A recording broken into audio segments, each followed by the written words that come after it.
alright?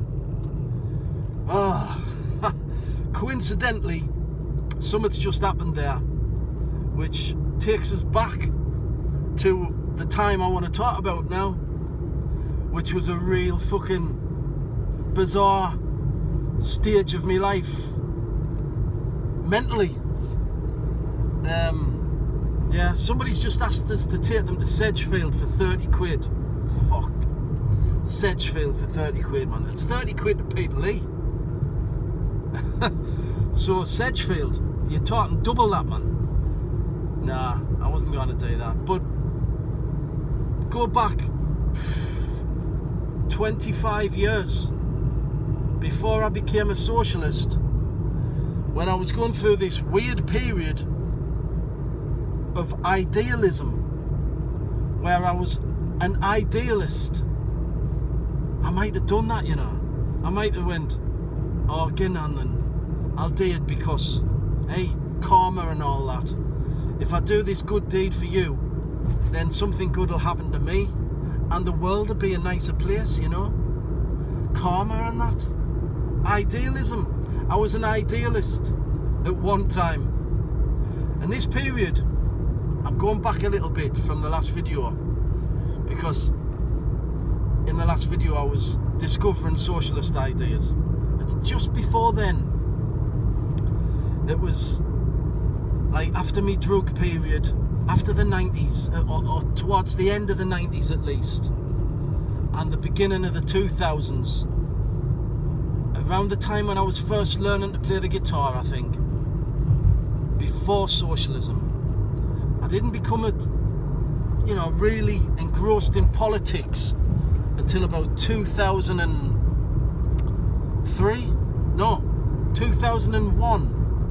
because it was 9/11 that triggered my interest in politics. So it was the late 90s, very early 2000s when I was an idealist. I remember it because I was obsessed with doing good things, good deeds for people. I didn't understand reality yet, right? I didn't understand capitalism. I didn't understand socialism. I didn't know about the class struggle. I just had these ideas, which were basically religious ideas. For fuck's sake, I nearly found God, you know. I nearly found God. I nearly became religious. Thank fuck I became a Marxist eventually, because Christ, I could have got bogged down in religion, because I was just trying to be a nicer person. I was just trying to be a better human being. That's all I wanted. I wanted a better world, but I wanted to be a better person. So, and I thought the way to do that was to be like, an idealist. I didn't know it was called idealism at the time. I'd heard about this stuff, karma and all that, and if you do good things for people, what goes around comes around, and if you do bad shit, then bad things will happen to you. If you do good things will happen to you. And the more people that do good things, the more good happens in the world, and the world becomes a better place, I just thought that's how it worked. It's bollocks. It's bollocks. But I didn't know that at the time. So I was doing all this good stuff. I was being like the perfect person, trying to be the perfect human being. Oh God, man. Impossible, obviously. Fucking impossible. I'd just feel guilty if I'd done anything wrong, you know what I mean? I'd just feel awful about myself. So, yeah. And I discovered actually through experience that the more I did good things, it didn't actually fucking work, because bad shit still happened to us, and bad shit still happened to the world, so it wasn't fucking working anyway. But for a while, that's how I thought. Looking back, I was a bit mad, really, wasn't I? I think all religious people are a bit mad. All people who have those sort of ideas are a bit mad, aren't they? But it's through ignorance. You don't know any better. I didn't know any better yet. So I thought that's how reality worked. And for a while, that's how I was. I was an idealist.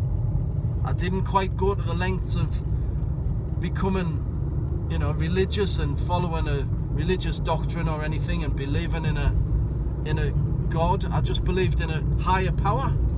I suppose the power of the universe, the power of whatever, just this power that was actually making shit happen, fate and all that, karma. If you went out and did a good deed, then the power that was above you would make good things happen to you. And fucking hell, that's a mad way to live. It's a mad way to think. And I think it came out of the whole Glastonbury thing, that hippy dippy stuff, you know what I mean? Because I loved Glastonbury and I liked all that culture, that hippie culture. And of course I'd done a lot of drugs, and I'd done acid and cannabis, and they're like the whole hippie thing, you know what I mean? It kind of took us over, and I took it to the next step, which was idealism. And yeah, I was trying to improve myself, because I hadn't always been a good person, you know what I mean? I'd done some shitty things, and I wanted to put that right. And I was just like good all the fucking time, and I was telling everyone else to be good. I must have sounded like a right fucking loon, but hey, that's what I believed back then. So yeah, the Idealist. It's going to be a short episode, this, I think, because although I was a bit mad, idealism, it is bollocks. It was brief, thankfully, and I went on to surpass that stage when I discovered politics. And as I said before, it was 2001, it was 9/11 that switched me on to politics. Why have I got my fucking heater on? I bet you couldn't hear us through all that because the fucking the fan blowing.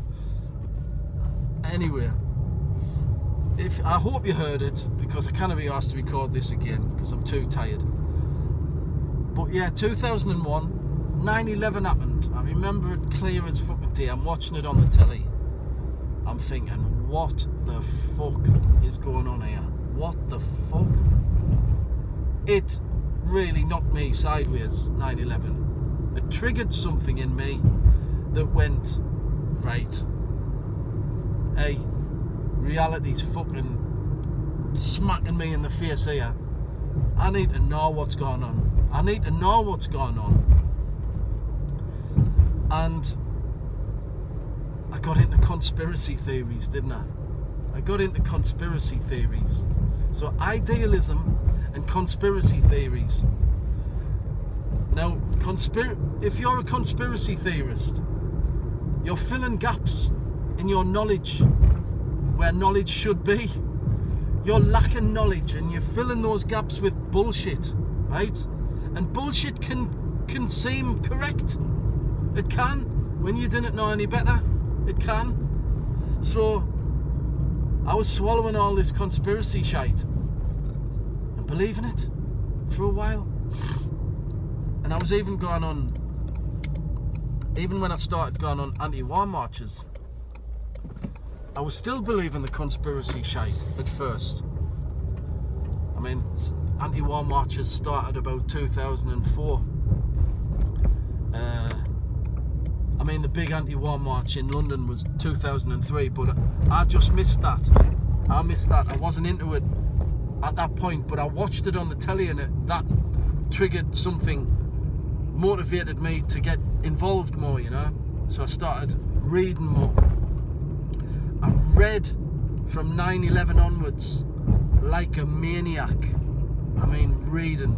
I'd never read so many books in my fucking life. I was reading like a fucking maniac. Constantly reading.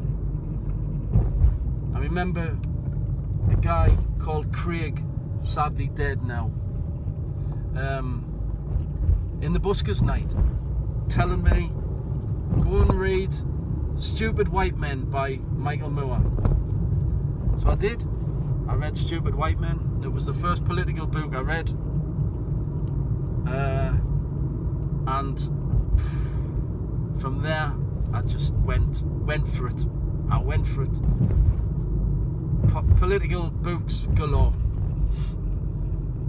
But I was, you know, at first an idealist, conspiracy theorist. And it wasn't until I started reading books properly, gaining all this new knowledge, and talking to my brother, by the way. My brother was a bit of a fucking guru for us, because he was already a socialist and he was educating us. So I had the books, I had my brother, and gradually I got past the idealism and the conspiracy nonsense, and I slowly became a socialist. But yeah, it was a fucking mad and rapid transformation.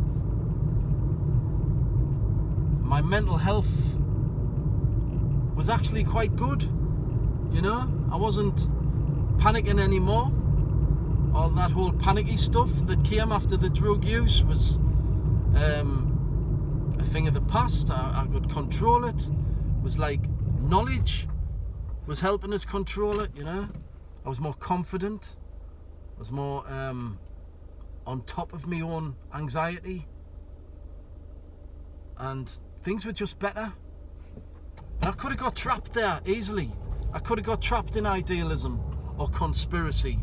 And I could have never broken out of that. I could have gone on like that for the rest of my days. Because it was quite comfortable, you know. It was quite comfortable. It was a comfortable stage I was going through. Because if there's one thing about conspiracy, it gives people the feeling that they know things.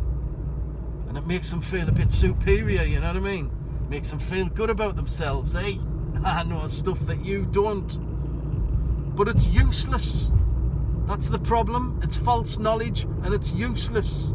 Because you can't build a movement off it. There's no progress from it. There's no societal progress from conspiracy. In fact, it serves the people in power, because it keeps the people who are powerless going round in circles of nonsense. So conspiracy is destructive. And I'm glad I realised that in the end, because I evolved and I went to the next stage, which was socialism. And I'll talk about that in the next video. But yeah, idealism, religion, if you like. All religions are idealism. And they're very comfortable. They give people comfort. And it's no wonder people get stuck in religion, because it does make you feel good about yourself and about the world. And it gives you hope. And it makes you, you know, it's comfortable. It's comfortable. That's how people get hooked on it, because it is comfortable. Thankfully, I didn't get hooked on it. I got past that. Fucking hell. I was very lucky. Very lucky to get past that. I could have become a religious zealot. I could have become an absolute fucking moron. Sorry, religious people are not morons, but people who bang on about religion all the time can be morons. A zealot. I'm so glad that never happened to me. Fucking hell. Imagine us knocking on doors. Excuse me, can I interest you in this? My religious doctrine? Yes, you need to find God, and that's the answer to everything. Fuck off. Fuck off. Glad I didn't. Glad that didn't become me. But I'll talk about what did become me, and how I finally got to understand me in the next video. The revolutionary. See you then. Ta-ra.